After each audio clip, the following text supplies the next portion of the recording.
కొరకు దొడ్డిదారిన మళ్ళీ అధికారం చేపట్టిండు. కానీ ప్రతిపక్షంలో కూర్చున్న మనం 19 మంది ఎమ్మెల్యేలు గెలిచినాం. 19 మందిలో ఇప్పుడు ఎంతమంది ఉన్నాం? 9 మంది మిగిలినాం. అంటే తెలంగాణ ప్రజలు కాంగ్రెస్ పార్టీని ప్రతిపక్షంలో కూర్చోమని తీర్పు ఇచ్చిండ్రు. ప్రతిపక్ష హోదా మన బట్టి విక్రమార్కు సిఎల్పి లీడర్ అయిండు. కానీ కేసీఆర్ ప్రజాస్వామ్యాన్ని మంటగలిపి అనైతికంగా మన కాంగ్రెస్ పార్టీని గుర్తు మీద గెలిచిన ఎమ్మెల్యేలు కూడా 20 కోట్లు 30 కోట్ల లెక్క సంతల పశువులలాగా ఒక్కొక్కరిని కొనుక్కుంటూ పోయిండు. మీరు అందరూ తెలుసు కదా ఎంతమంది ఎమ్మెల్యేలు పోయిండ్రు? 10 మంది ఎమ్మెల్యేలు అమ్ముడు పోయిండ్రు. ఏ గుర్తు మీద గెలిచిండ్రు? కాంగ్రెస్ పార్టీ గుర్తు మీద గెలిచిండ్రు. ప్రజలు ప్రతిపక్షంలో ఉండి తెలంగాణ ప్రజల పక్షాన అసెంబ్లీలో పోరాటం చేయమని బయట పోరాటం చేయమని తీర్పునిస్తే అసలు ప్రతిపక్షమే ఉండొద్దు, అసెంబ్లీలో నాకు ఎదురుగా ఎవరు మాట్లాడొద్దు అని చెప్పి కేసీఆర్ ప్రతిపక్షం లేకుండా చేయాలని కుట్రవాన్ని మన ఎమ్మెల్యేలను కొనుక్కుపోయిండు. ఆఖరికి మన చిలుమర్తి లింగయ్య నకరకల్లి శాసనసభ్యుడు, మీకు తెలుసా? ఇన్నరా పేరు? నేను వెంకటరెడ్డి గారు ఛాలెంజ్ చేసినాం. ఛాలెంజ్ చేయడం అది ఇస్తామని చెప్పినాం. ఒకవేళ చిరుమర్తి లింగయ్య టికెట్ ఇవ్వకపోతే నల్గొండలో మునుగోడులో పోటీ కూడా చేయమని చెప్పినాం.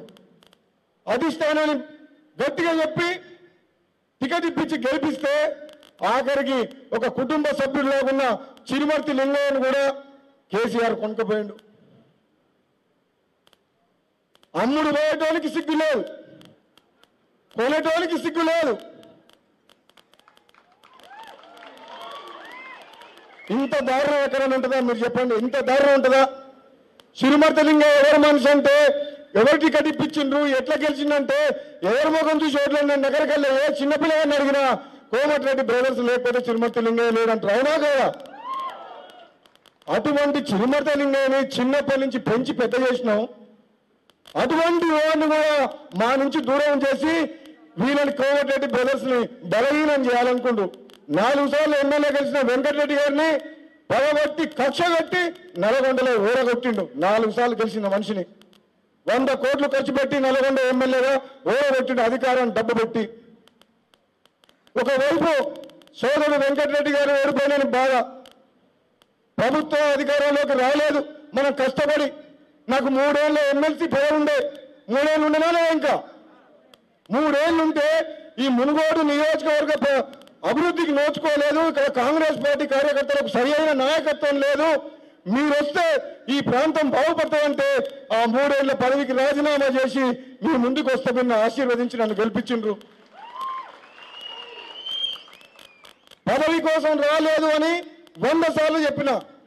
నాకు పదవి ఉన్నది ఎమ్మెల్సీ, నాకు కావాల్సింది పదవి కాదు.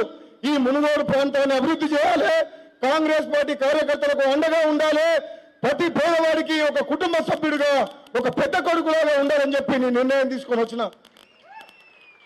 అటువంటి నిర్ణయాన్ని మీరందరూ స్వాగతించి నా మీద నమ్మకంతో జేజేలు పలికి ఇటువంటి పరిస్థితుల్లో పెద్ద మెజారిటీతో గెలిపించారు మీరు.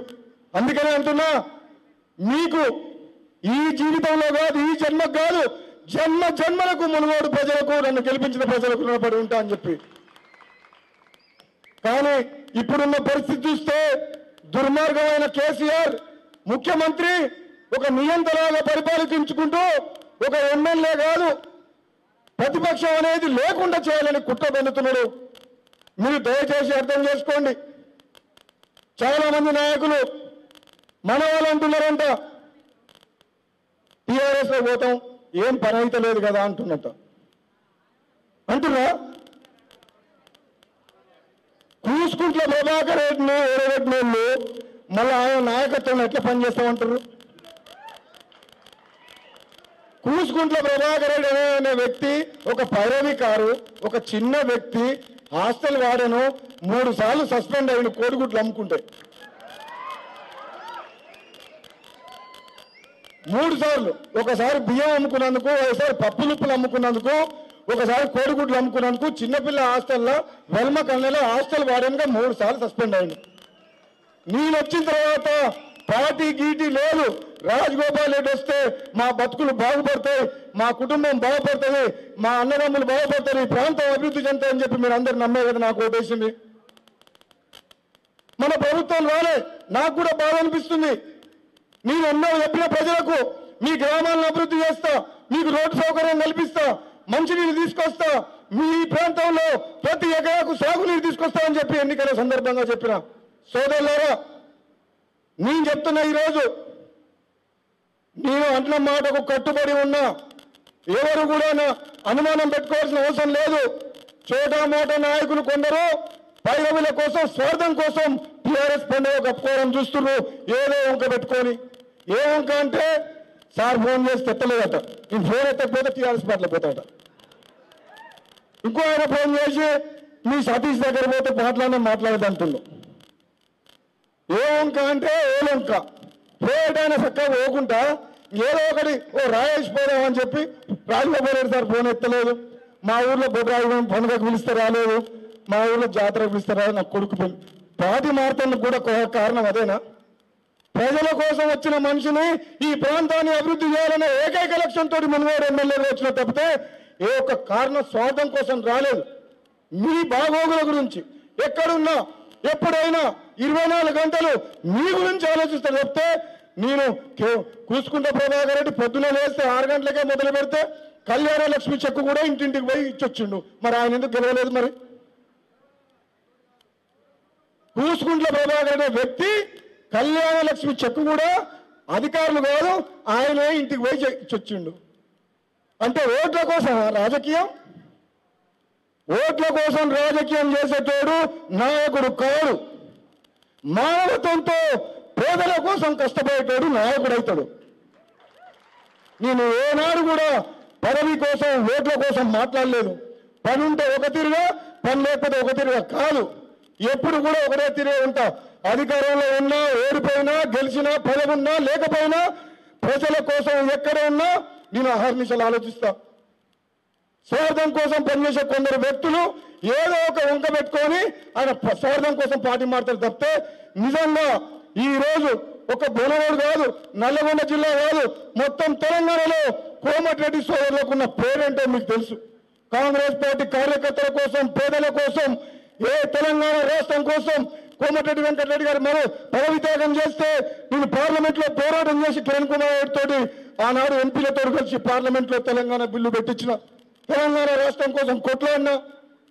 ఏ ఒక్క రోజు కూడా స్వార్థ ప్రయోజనాల కోసం రాజీ పడని మేము మళ్ళీ మీకు మాటిస్తున్నా, హామీ ఇస్తున్నా మీ ఎమ్మెల్యేగా. ఎందుకంటే మీరు నన్ను గుండెల్లో పెట్టుకొని గెలిపించారు. నేను ఇప్పుడు వస్తుంటే చూసిన మునుగోడు గడ్డ మీద పాట పెడితే చిన్నపిల్లలందరూ ఉరికొస్తున్నారు ఇళ్ళకి వెళ్ళి బయటికి. నేను చూస్తున్నా పెన్నపల్లి కాడికి వెళ్ళి ముసలావ కాంచి లేచి ఆ పాట విని ఉడుతుంది. అది గుండెలకు హత్తుకునే పాట, గుండె నిండా ప్రేమ నింపుకునే పాట. అది మామూలుగా రాసిన పాట కాదు. ఆ పాట రాసిన వ్యక్తి నా వ్యక్తిత్వాన్ని చూసి, నీ 10 సంవత్సరాలు చేస్తున్న సేవను చూసి, నా మనసును చూసి రాసిన పాట అది. అది కేవలం డాన్స్ చేసేందుకు పాట రాసిన పాట కాదు. అది నిజంగా అది పేద ప్రజల గుండెల్ని తాకి వాళ్ళందరినీ నా వైపు, నా మీద నమ్మకం కలిగించి నన్ను గెలిపించిన పాట అది. అందుకనే చెప్తున్న సోదరులారా, నేను మీ అందరికీ ఎప్పటికీ విశ్వాసపాత్రునిగా, ఒక సేవకుడిగా, ఒక ఎమ్మెల్యేగా కాదు, నాకు పదవి ముఖ్యం కాదు. ఈ ఎమ్మెల్యే అనేది ఒక బాధ్యత. మునుగోడు నియోజకవర్గంలో మీ అందరి లేని ఒక కుటుంబ సభ్యుణ్ణి, ఒక బాధ్యతగా ప్రవర్తిస్తా. మీరెక్కడున్నా సరే, ఎప్పుడైనా సరే మా ఎమ్మెల్యే అంటే కోమటిరెడ్డి రాజగోపాల్ రెడ్డి అని తల ఎత్తుకునేలా ఉంటా, కానీ తలదించే పని ఎప్పుడు చేయను. తప్పు చేసే ప్రసక్తే లేదు, తల వంచుకునే పరిస్థితి రానియను. అవసరమైతే ఏ త్యాగానికైనా ముందుకొస్తా, కానీ మీరు తల వంచుకునే పరిస్థితి చేయను. మా మునుగోడు ఎమ్మెల్యే మా కుటుంబ సభ్యుడు అని చెప్పుకోవాలి, మా ఎమ్మెల్యే కాదు. ఆ విధంగా నేను భవిష్యత్తులో మీకోసం కష్టపడతా. మీరు వేచి చూడండి, మనకు మంచి రోజులు వస్తాయి. శివన్నగూడ రిజర్వాయర్ 4 లక్షల ఎకరం ఇస్తామంటే 10 లక్షలు ఇవ్వాలి అని చెప్పి అసెంబ్లీలో కేసీఆర్ని మొన్నటి అసెంబ్లీలో జనవరి నెలలో పోయి అడిగిన. మెదక్ జిల్లాలో, కరీంనగర్ జిల్లాలో 15 లక్షలకు 10 లక్షలకు ఎకరం ఇస్తున్నారు. మా చెర్లగూడెం రిజర్వాయర్ కింద ఉన్న భూములు పోతే రైతులకు 5 లక్షలు 4 లక్షలు ఇస్తున్నారు, 10 లక్షలు ఇవ్వాల్సిందే అన్న. నేను కలెక్టర్తో మాట్లాడి ఇప్పిస్తా, లేకపోతే బయట మార్కెట్లో రేట్లు ఎక్కువైనాయి, భూముల రేట్లు మా రైతులు ఒప్పుకోవని చెప్పిన. తప్పకుండా ఇప్పిస్తాను, సాధిస్తా, మీకు ఇప్పిస్తా 10 లక్షల రూపాయల భూములు. అదేవిధంగా రాచకొండ ఏరియాలో గిరిజనుల భూములు దాదాపు 3,000 ఎకరాలు కొన్ని వేల సంవత్సరాల నుంచి మనం తాతల నుంచి చేసుకుంటారు. ఆ విషయం కూడా మాట్లాడినా. సోదరులారా, ఎవరో ఏదో మాటలు చెప్తే అపోహ కలిగిస్తే నమ్మొద్దు. కూసుకుంట్ల ప్రభాకర్ రెడ్డి ఓడిపోయినాక కూడా 100 సార్లు వచ్చిండు. ఆయన 100 సార్లు వచ్చినా ఒకెత్తు, నేను ఒక్కసారి వచ్చిపోయినా ఒకెత్తు. నేను ఎక్కడ ఉన్నా మీ గురించి ఆలోచిస్తుంటా. రోజు వచ్చి పైరవీలు చేసి బ్రోకర్గిరి చేయ, ఎక్కడ ఉన్నా ఏ నిమిషమైనా ఏ క్షణమైనా అహర్నిశలు మునుగోడు ప్రజలే నా కుటుంబం అనుకుంటున్నా. మునుగోడును అభివృద్ధి చేసి చూపిస్తా. ఇది నేను మాటల్లో చెప్పను, రాబోయే రోజుల్లో మీరే చూస్తారు మునుగోడు నియోజకవర్గంలో రాజగోపాల్ రెడ్డి ఏం చేసిందని చెప్పి. మనిషిని నేను గుర్తిస్తున్నా. ప్రజల కోసం పాటుపడే వ్యక్తిని మీరు నా వెంట ఉండమని మరొకసారి చేతులు జోడిస్తున్నా. గెలిపించిన మీరు ఓపికతోటి మన పరిస్థితిని అర్థం చేసుకొని ఈరోజు సోదరుడు వెంకటరెడ్డి గారు నల్గొండలో ఓడిపోతాను ఎవరు కళ్ళలో కూడా ఊహించలేదు. అవునా కదా? ఎవరైనా అనుకోలే కదా? మా కుటుంబంలో మీ అందరూ తెలుసు, తెలంగాణ రాష్ట్రంలో కోమటిరెడ్డి వెంకటరెడ్డి, కోమటిరెడ్డి రాజగోపాల్ రెడ్డిని వేరుగా చూడరు. తెలంగాణ ప్రజలు, మునుగోడు ప్రజలు కోమటిరెడ్డి బ్రదర్స్ అంటారు. అవునా కదా? తెలంగాణ రాష్ట్రం మొత్తం కోమటిరెడ్డి బ్రదర్స్ కాంగ్రెస్ పార్టీకి సారథ్యం వహిస్తే తెలంగాణ గడ్డ మీద కాంగ్రెస్ జెండా ఎగురుతుందని అంటారు. అవునా కదా? అది నిజమా కాదా? మరి మునుగోడు గడ్డ మీద ఎగురేసిన జనం మీరు కష్టపడి నా కోసం రాత్రి మొదలు కష్టపడ్డారు. అదే కష్టం, అదే పట్టుదలతోటి ఇంటింటికి పోయి కోమటిరెడ్డి వెంకటరెడ్డి గారు తెలంగాణ కోసం మంత్రి పదవి త్యాగం చేసిన వ్యక్తి మరి ఈరోజు మన ప్రాంతానికి వస్తున్న ఒక పార్లమెంట్ సభ్యునిగా కాబట్టి మీ తరఫున పార్లమెంటులో గొంతు వినిపిస్తేందుకు వస్తుండు. ఈ ప్రాంతం అభివృద్ధి చేసేందుకు నాకు తోడుగా ఉంటేందుకు ఇద్దరం కలిసి తోడైతాం కాబట్టి మీరు గెలిపించాల్సిన బాధ్యత మీ మీద ఉంది అని చెప్పి మరొకసారి చెప్తున్నా. నా ఒక్కని బాధ్యత కాదు. నేను అంటే ఇన్ని రోజులు నేను కోమటిరెడ్డి రాజగోపాల్ రెడ్డి, ఇప్పుడు నేను కాదు మనము మునుగోడు నియోజకవర్గ కాంగ్రెస్ పార్టీ కార్యకర్తలము, మనమందరం ఒక కుటుంబం. మనమందరం కలిసి రాత్రి మొదలు కష్టపడి ఇప్పుడు ఉన్న పరిస్థితుల్లో 7 నియోజకవర్గాల్లో మరి అత్యధిక మెజార్టీ మన మునుగోడు నియోజకవర్గం నుంచి వెంకటరెడ్డి గారికి ఓట్లేసి గెలిపించాలి మనం. ఎందుకంటే 7 నియోజకవర్గాల్లో తమ్ముడు ఎమ్మెల్యేగా ఉన్నది ఒకటే ఒక నియోజకవర్గం. తిరుమర్తిలింగయ్య అమ్ముడు పోయిండు, ఇక మిగిలింది నేను ఒక్కడిని. కష్టంలోనైనా పుట్టినప్పటి నుంచి సచ్చే వరకు అన్నదమ్ముల అనుబంధం కొనసాగాలంటే మీరందరూ కూడా మా వెంట ఉండాలి. మమ్మల్ని మీరు ఆశీర్వదించాలి. నన్ను తమ్ముని ఆశీర్వదించండు. మీ అందరిని 2 చేతులు ఎత్తి అడుగుతున్నా. మీరు 15 రోజులు ప్రజల్లోకి పోండి, ఇంటింటికి పోండి. అన్నదమ్ములు ఇద్దరు బాగుంటే మునుగోడుతో పాటు భువనగిరితో పాటు నల్లగొండ జిల్లా సస్యశ్యామలం చేస్తాం. ఈ ప్రాంతం కోసం రాత్రింబగళ్ళు కష్టపడతాం. మాకు స్వార్థం లేకుండా మీరే కుటుంబం అనుకొని బతుకుతామని చెప్పేసి కూడా ఈ సందర్భంగా తెలియజేస్తున్నాను. అదేవిధంగా ఈనాడు కేటీఆర్ 16 అంటున్నారు. 16 వాళ్ళకు 16 అంటున్నారు. కానీ మొన్న ఎమ్మెల్సీ ఎన్నికల్లో 3 గెలిచినావా? మనం గెలిచినావా లేదా? అప్పటి నుంచి చెమటలు పెట్టినాయంట. ఇక 16 కాదు 6 అన్నామంటారు. అదిగా 6 సీట్లు వస్తే ఎక్కువ టీఆర్ఎస్ కు. కోమటిరెడ్డి వెంకటరెడ్డి, ఉత్తమ్ కుమార్ రెడ్డి, రేవంత్ రెడ్డి వీళ్ళందరూ గెలుస్తున్నారని చెప్పి సర్వే రిపోర్ట్ వచ్చింది. ఫామ్ హౌస్ ఉన్న కేసీఆర్ కు నిద్ర పడతలేదంట. మొన్నటి ఎమ్మెల్సీ ఎన్నిక మన ఎమ్మెల్యేలను కొనడం, 3 నెలలు మంత్రివర్గం ఏర్పాటు చేయకపోవడం, ఇవన్నీ చూసిన తర్వాత తెలంగాణ ప్రజలను చదువుకున్న వాళ్ళందరూ ఇంత అహంకారమా కేసీఆర్ కు? ప్రభుత్వం వచ్చిన తర్వాత 3 నెలల వరకు మంత్రివర్గం లేదు. ప్రతిపక్ష ఎమ్మెల్యేలను కొంటుండు, ప్రతిపక్షం ఉండొద్దు, అసెంబ్లీలో ఎవరు ప్రశ్నించొద్దు. ఇదేం పోకడా? ఇది రాజరికమా, నియంత పాలన, ప్రజాస్వామ్యమా కాదా అని చెప్పేసి ప్రతి ఒక్కరు కూడా అసహించుకుంటారు కేసీఆర్ పాలనని. అందుకే మళ్ళీ మనకు మంచి రోజులు వస్తాయి. మీరు ఎవరు భయపడద్దు. కాంగ్రెస్ పార్టీ కార్యకర్తలందరూ కూడా చెప్తున్నా, అధికారం ఎటు ఉంటే అటు పోతామంటే ఒకసారి కాంగ్రెస్ ఉంటుంది, ఒకసారి టీఆర్ఎస్ ఉంటుంది. మరి అధికారం వచ్చినప్పుడు కండువాలు మార్చుకుంటావా? అంటే ఇంట్లో 2 కండువాలు పెట్టుకోవాలి. 2 కండువాలు పెట్టుకోవాలన్నా? ఒకటే కండువ కదా. మనమందరం కాంగ్రెస్ పార్టీ కుటుంబం. ఇది కాంగ్రెస్ పార్టీ రక్తం. బతుకున్నంత కాంగ్రెస్ పార్టీ జెండా ఎగరేస్తాం. మనం భయపడం. అవసరమైతే అన్యాయాన్ని ఎదుర్కొంటాం, పోరాటం చేస్తాం. భయపడతామా? ఎమ్మెల్యే, ఎంపీ ఇద్దరు అన్నదమ్ములు ఉంటే మీ ఆశీర్వదించి గెలిపిస్తే, మునుగోడుకి ఎమ్మెల్యే, ఎంపీ మేమే ఉంటాం. రేపు ఎంపీటీసీలు, జడ్పీటీసీలు గెలిపించుకుంటే 2 మున్సిపల్ చైర్మన్ గెలిపిస్తే 6 ఎంపీలు, 6 జడ్పీటీసీలు, 2 మున్సిపల్ చైర్మన్లు కాంగ్రెస్ పార్టీలు ఉంటారు ఇక్కడ. మరి ఏ ప్రభుత్వం ఉన్నా సరే కేసీఆర్ కానీ ఎవరు కానీ అడుగు పెడతారు. మునుగోడులకు మనం కావాలి, 2 అన్నదమ్ములను కావాలి, ఇంతమంది ఎంపీపీలు, జడ్పీటీసీలు కాంగ్రెస్ పార్టీ మొత్తం మన సైన్యం ఉన్న తర్వాత కేసీఆర్ అయినా ఎవరైనా మనల్ని అడిగి రావాల్సింది మునుగోడు తప్పితే అడగకుండా రాలేడు. ఈ రోజు ఏమంటుండు? ఓడగొట్టిన నల్లగొండల చెల్లని రూపాయి భువనగిరిలో వెళ్తాయా అంటుండు. ఆయన తెలియని విషయం తెలియదు. మా ఊరు నకరికల్ నియోజకవర్గం, బ్రాహ్మణ వెళ్ళాలన్న గ్రామం, అది నకరికల్ నియోజకవర్గం. నకరికల్ నియోజకవర్గం ఏ పార్లమెంట్లో ఉంది? భువనగిరి పార్లమెంట్లో ఉంది. కోమటిరెడ్డి వెంకటరెడ్డి నల్గొండకు 4 సార్లు శాసనసభ్యుడు, కానీ ఆయన సొంత నియోజకవర్గం నుంచి ఎంపీగా పోటీ చేస్తుంది. ఇప్పుడు పక్క నియోజకవర్గం కాదు. కేసీఆర్, కేటీఆర్ సొంత నియోజకవర్గం ఏది? సిద్దిపేట.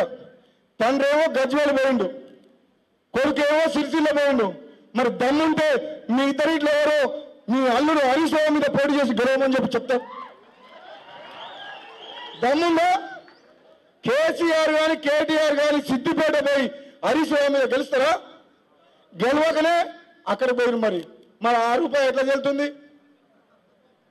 సిద్దిపేటలో చెల్లని రూపాయి నువ్వు అక్కడ అంటున్నావు కదా. రానికి సిద్దిపేట దమ్ముంటే నేను ఒకసారి కాదు ఇప్పటివరకు 4 సార్లు చెప్పిన, భువనగిరి పార్లమెంటు కోమటిరెడ్డి వెంకటరెడ్డి గెలవకపోతే ఏ ఛాలెంజ్కైనా రెడీ, ఏ సవాలుకైనా రెడీ అని చెప్పినా. ఒక్క మాట ఏంటంటే బాగా అనిపించేది, మున్వాడు అవసరమైతే ఎమ్మెల్యే పదవికి రాజీనామా చేసి ఒకసారి బాధగా ఎమోషన్గా అన్న రాజకీయ సన్యాసం తీసుకుంటున్నా. మళ్ళీ నేను అనుకున్న మనసులో మరి మునుగోడు ప్రజలు బాధపడతారు, గెలిపించిన వాళ్ళు అట్లంటే అని చెప్పేసి ఆ మాట ఎంతకు తీసుకోవాలన్నా అని అనుకున్నా. కానీ ఒక్క మాట మా చెప్తున్నా, నాకు నా మీద నమ్మకం ఉంది, మీ మీద నమ్మకం ఉంది, భగవంతుని మీద నమ్మకం ఉంది. మీ అందరి ఆశీస్సులతోటి, యాదగిరి లక్ష్మీనరసింహస్వామి ఆశీస్సులతోటి తప్పకుండా కోమటిరెడ్డి వెంకటరెడ్డి గారు గెలుస్తారన్న నమ్మకం నాకు పూర్తి విశ్వాసం ఉంది.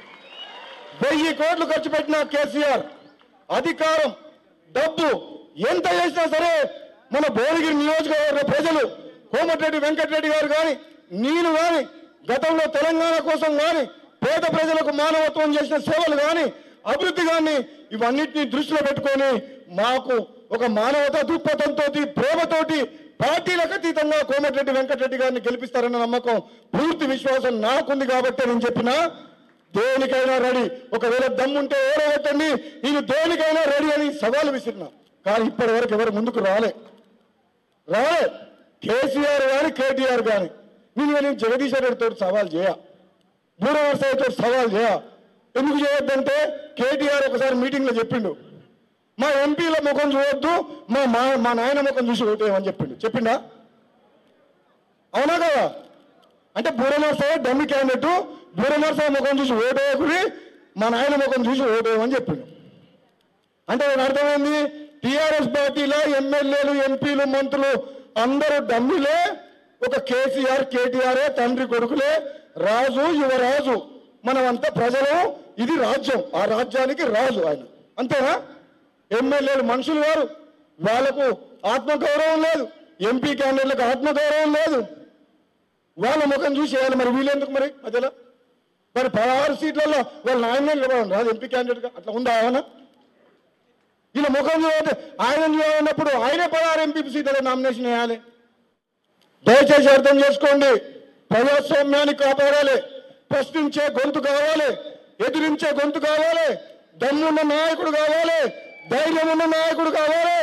మీ ప్రజల పక్షాన అసెంబ్లీలో పోరాటం చేయాలన్నా, పార్లమెంటులో చేయాలన్నా మీ అందరి తరఫున ఎప్పుడు కూడా నిస్వార్థంగా రాజీ లేకుండా పోరాటం చేస్తామని మరొక్కసారి మీ అందరికీ నేను హామీ ఇస్తూ, తప్పకుండా రాబోయే ఎన్నికల్లో మీరందరూ కష్టపడి కోమటిరెడ్డి వెంకటరెడ్డి గారిని ఓట్లు వేయడం కాదు, ఓట్లు వేపించి అత్యధిక మెజార్టీతో గెలిపించాలని చెప్పి తెలియజేస్తూ సెలవు తీసుకుంటాను. Thank you.